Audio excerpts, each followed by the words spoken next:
Artificial intelligence বা AI চাকরি থাকবে তো? এই প্রশ্নটা এখন সব জায়গায়, তাই না? চলুন আজকে এই ব্যাপারটাই একটু ভেঙে চুরে দেখা যাক। আর সবার মনেই কিন্তু ঘুরপাক খাচ্ছে ওই একটাই প্রশ্ন, চারদিকে একটা ভয়, একটা চিন্তা। এআই কি আসলেই আমাদের সবার চাকরি খেয়ে ফেলবে? ব্যাপারটা যে কতটা সিরিয়াস তা নেক্সফোর্ড ইউনিভার্সিটির এই কথাটা শুনলেই বোঝা যায়। মানে এটার ভবিষ্যতের কোনো গল্প না, এটাই এখনকার রিয়ালিটি। আচ্ছা, তাহলে চলুন সরাসরি দেখে নিই এই পরিবর্তনের ধাক্কাটা ঠিক কতটা বড় হতে পারে। অটোমেশনের প্রভাবটা আসলে কতখানি। শুরুতেই একটা বড়সড় ধাক্কা। গোল্ডম্যান স্যাক্সের একটা রিপোর্ট বলছে সারা বিশ্বে প্রায় ৩০ কোটি, হ্যাঁ ঠিকই শুনছেন, ৩০ কোটি ফুল টাইম চাকরি এআই নিয়ে নিতে পারে। সংখ্যাটা শুনলেই কিন্তু মাথা ঘুরে যায়, তাই না? কিন্তু সব গল্পেরই তো দুটো দিক থাকে, তাই না? একদিকে যেমন চাকরির বাজার ওলটপালট হওয়ার ভয়, অন্যদিকে ম্যাকেনজি বলছে ২০৩০ সালের মধ্যে এআই বিশ্ব অর্থনীতিতে যোগ করতে পারে অতিরিক্ত $১৩ ট্রিলিয়ন। ভাবা যায়, একদিকে হারানোর ভয় আর অন্যদিকে বিশাল এক অর্থনৈতিক সম্ভাবনার দরজা খুলে যাচ্ছে। তাহলে প্রশ্ন হল, কোন কাজগুলো আসলে বেশি ঝুঁকিতে?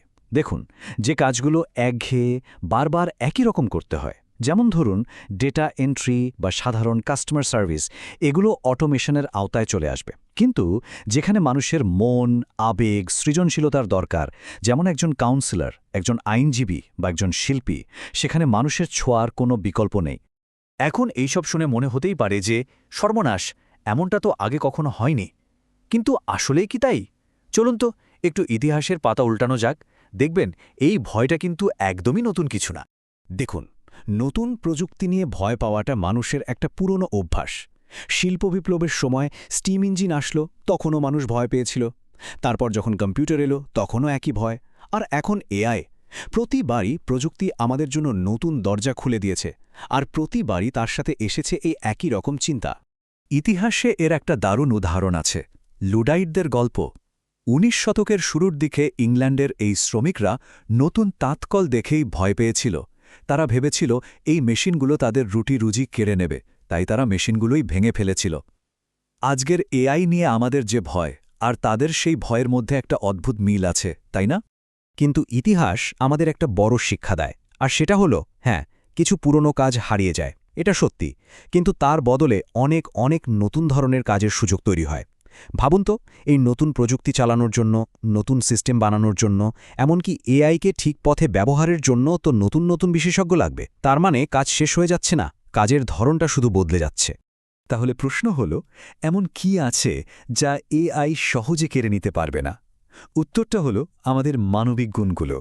একবার দেখুন তো এই গুণগুলোর দিকে। সহানুভূতি, অচেনা পথে হাঁটার মতো সৃজনশীলতা, কোনটা ঠিক আর কোনটা ভুল সেই সিদ্ধান্ত নেওয়ার ক্ষমতা, কাউকে অনুপ্রাণিত করা, এগুলো কি কোনো কোড দিয়ে বানানো সম্ভব? একদমই না। একজন শিক্ষক যেভাবে ছাত্রকে বোঝেন বা একজন ম্যানেজার যেভাবে টিমকে উৎসাহ দেন, সেই মানবিক স্পর্শটা কোনো অ্যালগোরিদম দিতে পারবে না। আর এটাই আমাদের সবচেয়ে বড় অ্যাডভান্টেজ। আর এই কথাটা হয়তো আজকের আলোচনার সবচেয়ে দামি কথা। ভালো করে শুনুন, এআই আপনাকে চাকরি থেকে সরাবে না। সরাবে সেই মানুষটা যে এআই ব্যবহার করতে জানে। তার মানে আসল ভয়টা এআইকে নয়, আসল ভয়টা হলো পরিবর্তনের সাথে নিজেকে মানিয়ে না নেওয়া। তো উপায় কি? এই নতুন যুগে টিকে থাকার জন্য আমরা নিজেদের কিভাবে প্রস্তুত করতে পারি? ভয় না পেয়ে চলুন দেখি আমাদের ঠিক কি করতে হবে। এখানে 4টে খুব জরুরি স্টেপের কথা বলা হচ্ছে। প্রথমটা হলো, শেখাটা কখনোই থামানো যাবে না। দ্বিতীয়ত, সফট স্কিল ডেভেলপ করতে হবে, মানে মানুষের সাথে মেশার ক্ষমতা, সহানুভূতির মতো গুণগুলো। তৃতীয়ত, পরিবর্তনের সাথে নিজেদের খাপ খাইয়ে নিতে হবে। আর চতুর্থটা হলো, নিজের দক্ষতার জায়গাটাকে আরও বিশেষ করে তোলা। এইগুলোই কিন্তু হতে চলেছে ভবিষ্যতে চাকরির বাজারের মাস্টার কি। আসলে দিন শেষে এআই একটা টুল, একটা হাতিয়ার, এর বেশি কিছু নয়। যেমন ক্যালকুলেটর আমাদের অঙ্ক করতে সাহায্য করে, এআইও সেভাবে আমাদের কাজকে আরও সহজ আর দ্রুত করে তুলবে। আর ভবিষ্যৎটা তাদের হাতেই থাকবে যারা এই নতুন হাতিয়ারটা ব্যবহার করতে শিখবে। তাহলে শেষ পর্যন্ত প্রশ্নটা কি দাঁড়ালো? এটা কি আমাদের কাজের জগতের শেষ, নাকি এক নতুন মানবযুগের শুরু?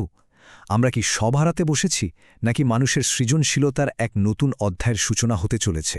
উত্তরটা হয়তো আমাদের নিজেদের হাতে।